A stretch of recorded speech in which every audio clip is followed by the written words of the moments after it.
दुर्गा जी के हाथ में क्या रहता है? जोर से बोलिए। कैंडल रहता है क्या? कैंडल रहता है? नहीं।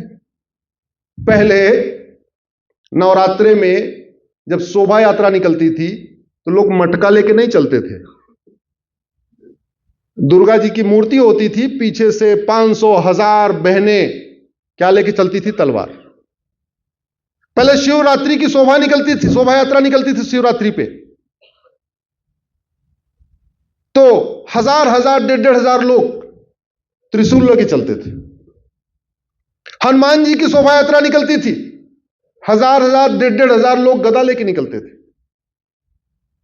परशुराम जी की जयंती मनाते थे, 1000 लोग फरसा लेके चलते थे। आपके घर में है क्या? जोर से बोलिए जरा। हनुमान जी की फोटो है और गदा है? शंकर जी की फोटो है, त्रिशूल है? दुर्गा जी की फोटो है, तलवार है? परशुराम जी की फोटो है, फरसा है? नहीं। और भगवान श्री राम ने क्या बोला? भय बिन होए न प्रीति। हमारे कथावाचकों ने भी भगवान श्री राम के बारे में एक ऐसी कल्पना, मतलब भगवान राम और कृष्ण का एक पक्ष तो बताया, दूसरा पक्ष दिखाया नहीं।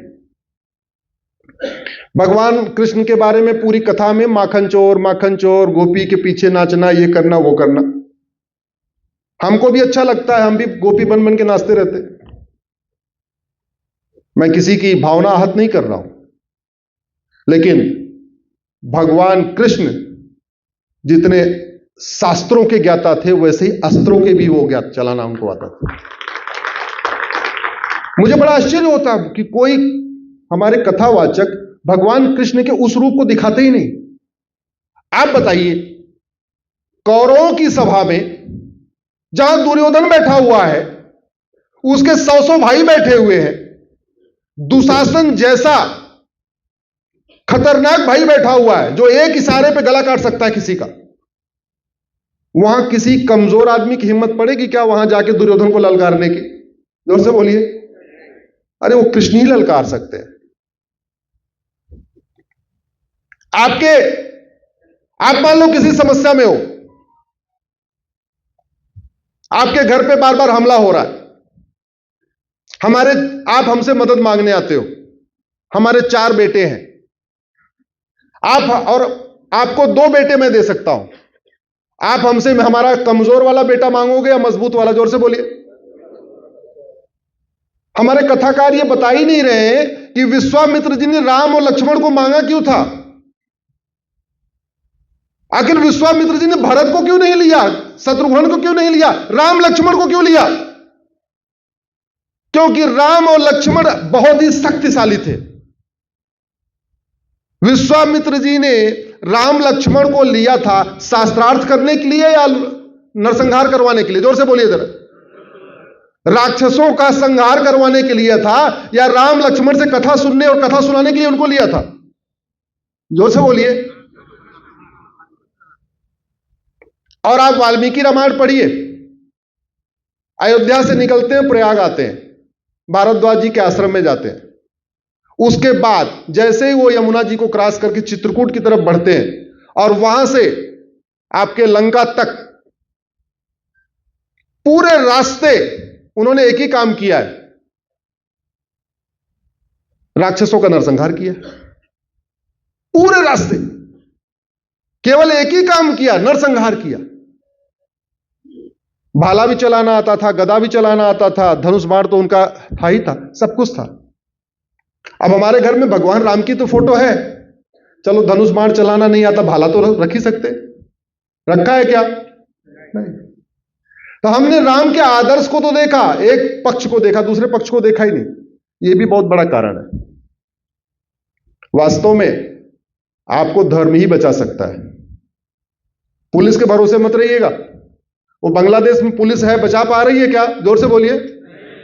बांग्लादेश में सेना है, बचा रही है क्या? उनके पास भी मिसाइल भी है, बचा पा रहे हैं क्या? आप भी नहीं बच पाएंगे। बचना है तो जब परशुराम की पूजा करते हैं तो परशुराम जी क्या रखते थे उसको भी रखिए। और ये फ्रीडम ऑफ रिलीजन है। आपको रखने का अधिकार भी है। आपको शिवरात्रि पे अधिकार है कि आप शंकर जी का त्रिशूल लेके शोभा यात्रा निकाल सकते हैं। आपको फ्रीडम ऑफ रिलीजन में अधिकार है, आप हनुमान जी की हनुमान जयंती के दिन गदा लेके निकल सकते हैं। आपको यह भी अधिकार है, आप रामनवमी के दिन भाला लेके निकल सकते हैं। आपको यह अधिकार है, जब शोभा यात्रा दुर्गा जी की निकालते हैं तो तलवार लेके निकल सकते हैं।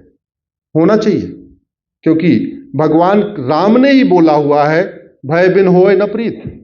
और भगवान कृष्ण ने क्या बोला, सठे साठ्यम समाचरे। दुर्भाग्यवश हमने कृष्ण को सोच लिया माखन चोर, गोपी के पीछे नाचने वाले, और राम को सोच लिया बस वो तो वनवास में चले गए थे, बस और कुछ किया ही नहीं। अरे पूरा उनका जीवन ही संघर्ष में गया। पूरे आधे जीवन तो उन्होंने केवल हत्या, मतलब केवल नरसंहार किया राक्षसों का। और एक बात और याद रखिएगा, धर्म की जय किए बिना अधर्म का नाश किए बिना धर्म की जय नहीं हो सकती। हम लोग कथा में एक बात कहते हैं, हमारे साथ जोर से बोलिए, धर्म की अधर्म का प्राणियों में विश्व का। मेरी अपनी राय है, मैं गलत भी हो सकता हूं। इन चारों में जो सबसे इंपॉर्टेंट है वो अधर्म का नाश है। धर्म की जय करने से अधर्म का नाश नहीं होगा, अधर्म का नाश करने से धर्म की जय होगी।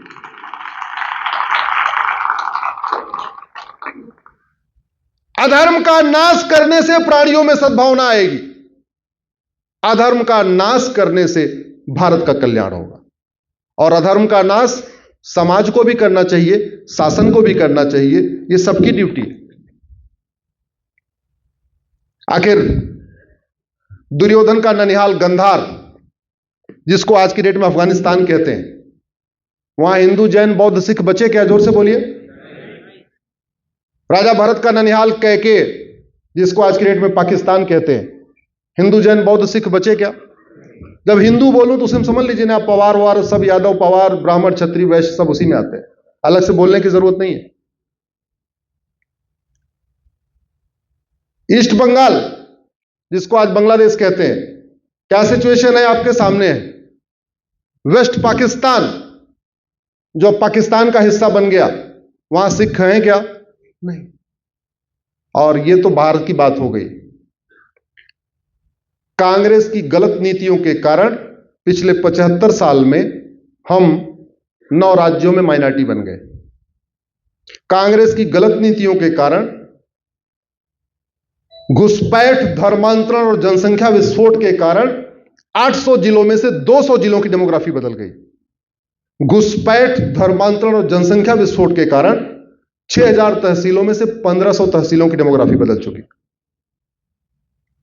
8-9 राज्यों की डेमोग्राफी बदलने का मतलब 28 राज्य और 8 केंद्र शासित प्रदेश, टोटल हो गए 36। 36 में से 9 यानी 25% राज्य। 800 जिले हैं, उसमें से 200 जिलों की डेमोग्राफी बदल गई, यानी 25% जिले। 6000 तहसीलें हैं, उसमें से 1500 तहसील, यानी 25% तहसील। और मेरी बात पे विश्वास नहीं है, आप भारत के किसी भी लोकसभा की वर्तमान वोटर लिस्ट और 25 साल पुरानी वोटर लिस्ट निकाल लीजिए।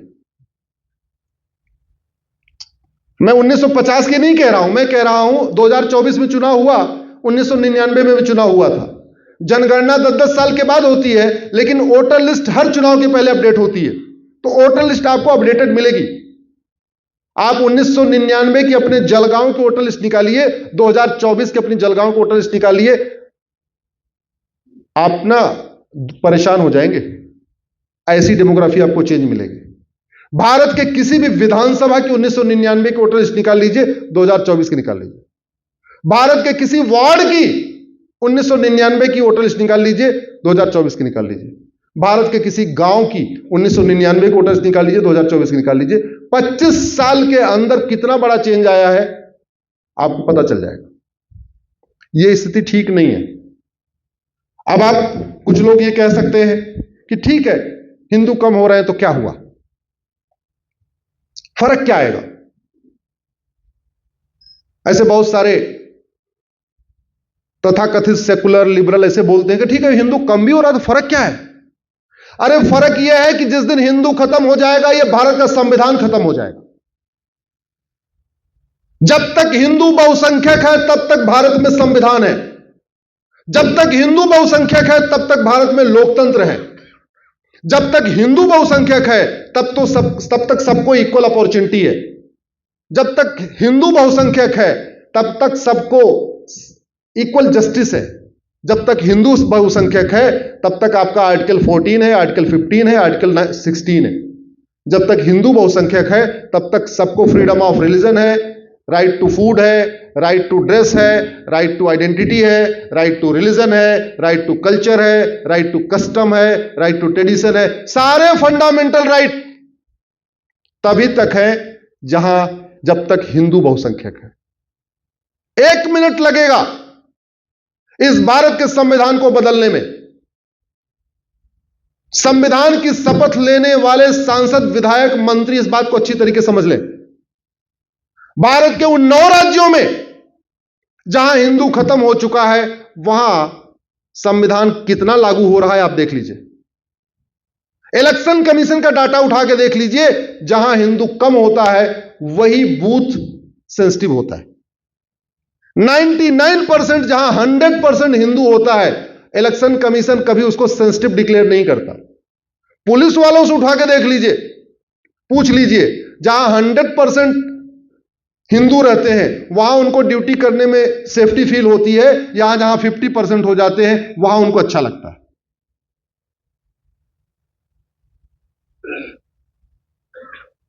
छोड़िए, जजों से पूछ लीजिए,